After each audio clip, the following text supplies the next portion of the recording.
Sjoe, vir ek's baie dankbaar jy het 'n masker aan. Weet jy maar, dis ontsettend 'n mooi masker. Waar het jy hom gekry? Jy moet ook een hê, want ek is so bang jy gaan op my hoes. Veral as jy eers gehoes het en dan is ek in groot gevaar. Marco, dit het 'n deel van ons wêreld geword. Almal dra dit en dis ook nie meer beskikbaar nie. Toe het ons gemeente besluit, jou gemeente, 'n gemeentelid, kom ons maak vir die mense maskers. En ons sit ons gemeente logo op, ons sit 'n pragtige teksvers op en ons gaan dit vir julle gee.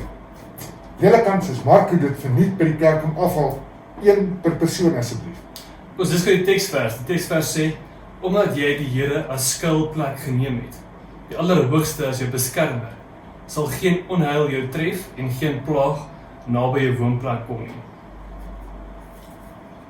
Daar sê Marco. Nou is jy beskerm. Nou het ek vrymoedigheid om baie naby jou te kom. Ek selfs aan jou te raak. Wat is hy? Jy lyk pragtig. Lyk hy. Baie mooi.